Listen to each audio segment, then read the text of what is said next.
Good morning, everybody, and welcome to Chassidus in the morning. 15 minutes to change our lives. Kuntres and maamer started by giving tzedakah. Gedol tzedakah shmakaret agulu.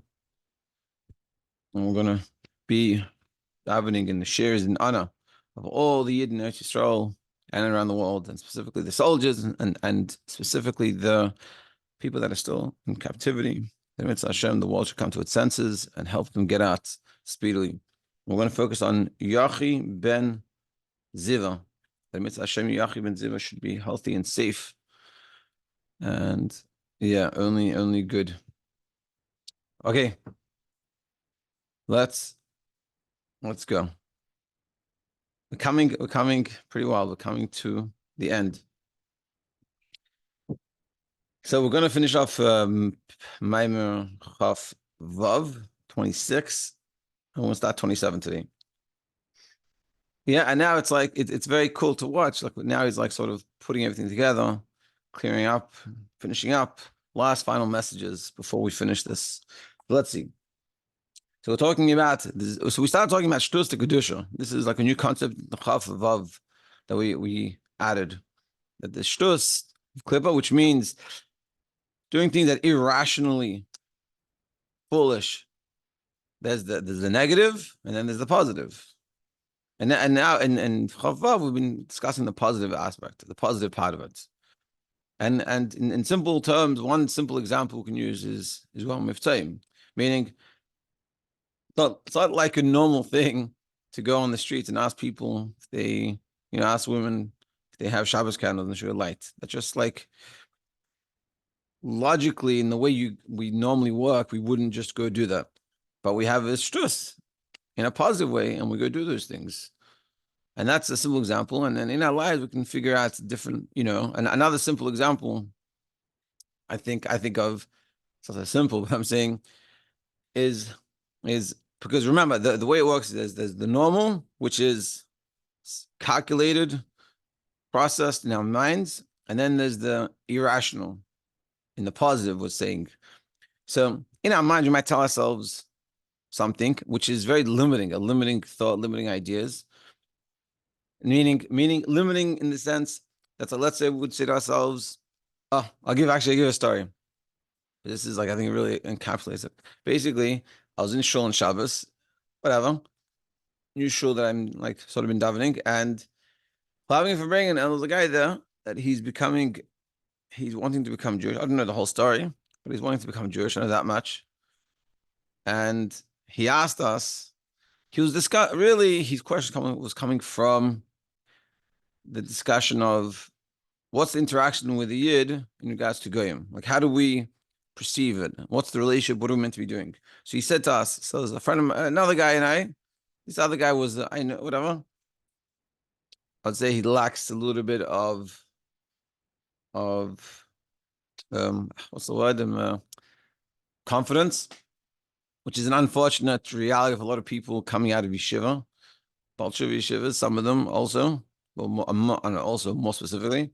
So he said, he said, if you got offered, that's what he asked us. He goes, if you got offered to give a speech in a prison, meaning in a place that is all goyim, would you do it?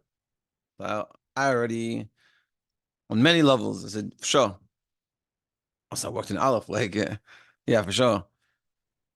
And so this other guy was thinking, and so he said to him, don't, no pressure. I feel bad. I'm not, you don't have to do what he says. You do whatever you want. I just want to understand. I don't know if he understood the other person, that was trying to answer, if he understood where the question was coming from. But I knew when he was hesitating, and I already knew within him, I could see that his lack of self-confidence. And he's like, yeah, in my head, if someone is offering you to talk, Now listen, this is years of Aveda. If you had asked me when I was that guy's age, I probably would have said the same answer that he did.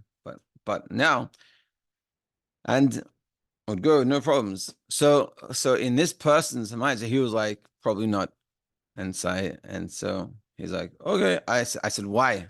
Because I knew that they were missing this is also important in communication. He was saying no for a different reason totally than this guy was asking the question. And I knew that, and so I tried to connect it to him. I said, one sec, why? why don't you want to do it? So he said, I don't feel qualified. That's what he said. So the guy, I'm like, I knew it. The other guy was like, whoa. Because he was totally confused. He thought it was because he didn't want to help a guy. And I'm like, nothing to do with the guy. It's his own issue. I said, what do you mean? I said, you can't inspire someone? Yeah. I said, Aleph teach Aleph. And like, but I was dealing for brains. It was a little bit like intense about it, but it really bothered me that like to feel that you have nothing to give. Like people are in prison, they have nothing. Anything you're gonna give is better, unless you like just make fun of them. Anything positive you say, you're gonna change their lives. And he didn't feel he had enough. So this is nature. This is seichel in his world. Like he's thinking about it in his seichel. I would say that is a little bit off center. And so the shtus for him would be go do it anyway. Oh my, that's so. So there's many levels of shtus, of kedusha, also of non-kedusha. You could say maybe even this is sort of the challenge because shtus meaning something that's not like logical. You're not thinking. Whereas in his mind, because of the Yetzer Hara, it's sort of transformed and moved him so negatively that the shtus in his case is to actually go do it, which is if I'm using my logic, like, hey, anything you're going to teach them positively, anything you're going to say positive, hey, you guys are good, have a great day. You did it. You already did something. Anyway, so this is what we're talking about. Shtus, and now to my shtus of Kedusha. And yeah, of course, I think mine will also be shtus. Do I feel comfortable going to a prison? And I read a story recently. The guy got stuck in there, and people coming to go chase him down. That's pretty scary. But for sure, go do it. Anyway, so that's what we're talking about. This is the idea of the shtus that's coming from the Yetzer Hara. Because we're so sensitive to physicality. So what does that cause? It affects them, affects us very much, and makes us descend. Meaning we become more sensitive. One of the simple examples I notice is that I know for a bacher, started to hang out with bachrim a little bit. They have less control over their lives in many senses. Like also, guy, if you go to a Shabbos meal, you have no control over that food. You go to whatever meal you go to, whatever food they have, that's what they give you. When you become a balabas, meaning when you're married and you have your own house, making your own Shabbos food, you have a lot more control.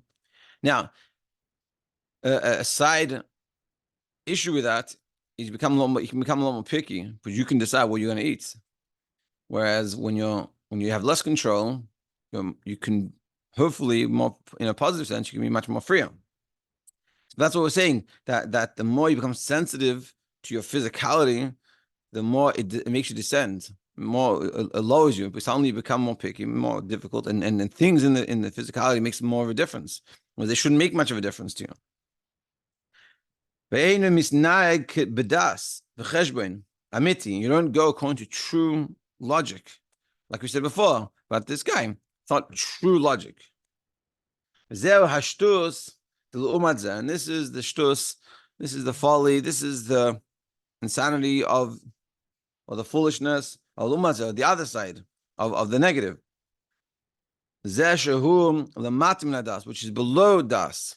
Das, logic, understanding, real connection to things in a proper way. And then there's the opposite, which is in the positive, which is shtus to kedusha. Which we act not according to logic, but in a positive sense, like we talked about going on mivtzoim, or doing something, or I would say another example of it is doing something that we think we're not shaykh to. This is the biggest shtusim. We say, I'm not shaykh with this. It's not for me. Like, I'm not on this level. So the shtus of kedusha is, yeah, I'm on this level. It doesn't mean going crazy, not sleeping, and being totally out of whack, but it means pushing ourselves to uncomfortable places we're uncomfortable with, but in a positive sense. I'm uncomfortable speaking in front of people, sharing gesicha. Let me go do it. I'm uncomfortable with time, so let me just push myself a little bit and go.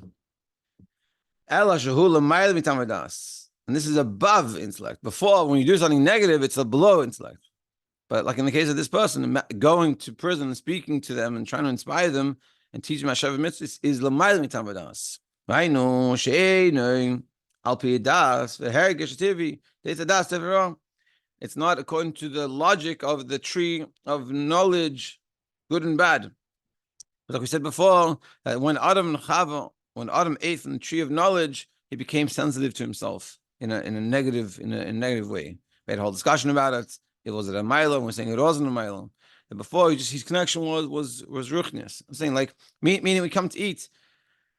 We didn't have like opinions on what we wanted. As Manas Rubin says, one time he came back from yeshiva, and he asked his mother, "What's for dinner?"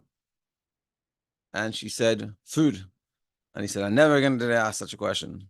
And it's a very sensitive. A lot of what he talks are very sensitive. You have to be really refined, like to realize what he's saying. And what he's saying is, my mother was telling me, "Why are you asking what's for dinner? It's food. That's what it is." And this is sort of the sensitivity that we're talking about. That after the tree of knowledge, they ate. Suddenly we became opinionated. What do we want to eat? Not just food that sustains us, but like taste and flavors. It's not even according to the knowledge of kedusha. Meaning that you don't go into any calculations, even calculations that are from kedusha take place. But he goes everything according to the soul, above tam v'das, just going straight to the soul, and this is what my soul wants, and that's it. And let's go. Okay, I do like the example of going to the prison. Straight, it's not complicated. The question is not a big deal. Let's just go. There's a person I can affect positively. Let's go. Okay, like it's known, in the neshama, we have two levels. We have ha'alav kerches agiluyim shal neshama shein bechinas moichin umidos. You have the revealed parts of your soul, which is your intellect and your emotions. So when we're expressing intellect and emotions on the kedusha side, we're expressing our nefesh lekis. And when we express our emotion and intellect of non-kedusha side, it's a nefesh b'hamis. Our base and the second level of our neshama is who etzem neshama shemaim tam v'das, the essence of our soul, which is above reasoning. And this is two aspects of a neshama in general terms. Of course, there's more details, but in general, there's two. There's one way it's expressed itself in our lives, in intellect and emotion, and there's the higher one. Now, Adam Rishon, before he sinned, it was which one was revealed? His whole delving into godliness. That's all what it was. This is from the intellect which we revealed to him very much. So by Adam Rishon, his mind was totally consumed with godliness. Before this is of course before the sin. So you have nowadays, we also have some people in neshama that are like this. They didn't go down so far from their level. And the godly soul is shining within them. And they have a knowledge in godliness. Das means not just a knowledge, but a connection to godliness. Godliness is not just an idea, but it's they feel it. They understand it and they feel it. And this is what they're constantly working on. And they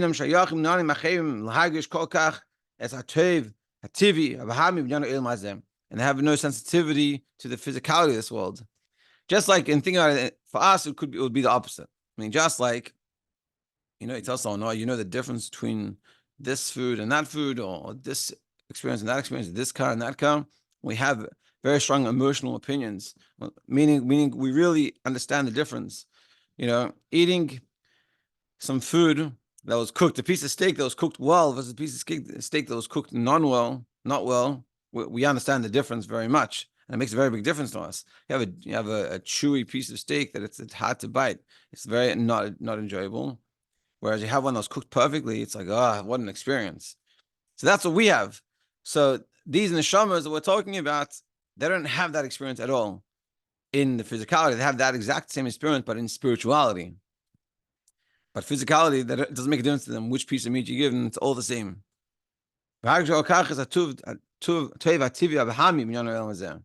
Even though they're not on the same level as Adam Rishon, as he was before the sin. He didn't feel any food at all.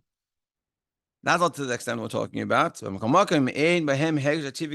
have so much of a feeling of God. It doesn't get them excited, physicality.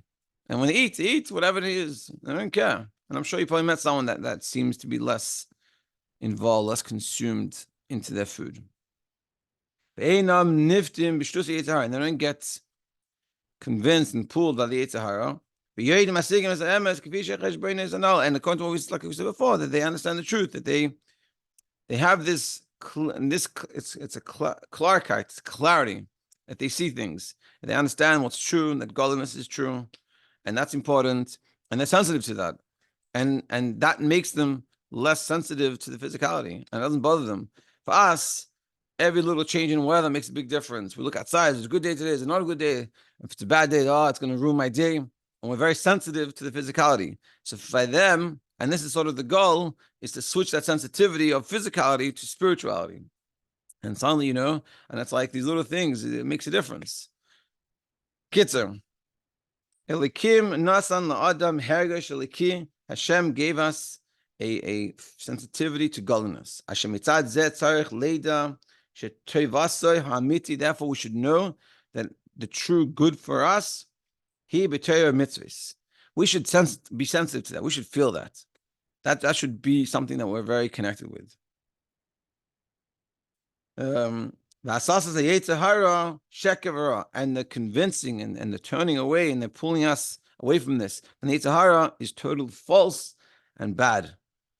And this is what we all deal with this. We all have this. The point of learning this is not chas v'shalom to put us down, but it's to make us sensitive to recognizing it, recognizing what it looks like. We can use the Yitzhahara and the way we're convinced and way it's important to us, the food or whatever example it is that we use. And we say, that sensitivity is why I should be sensitive to godly ideas and to learning. It's like, meaning, if we go a day without eating, it's not going to happen. Unless it's a fast day, we're going to make sure to eat. Do I have the same sensitivity with learning, with connecting to Hashem? Every day I feel I need to connect to Hashem. And so that using that, seeing it how it works out in the physical, putting it into the spiritual. However,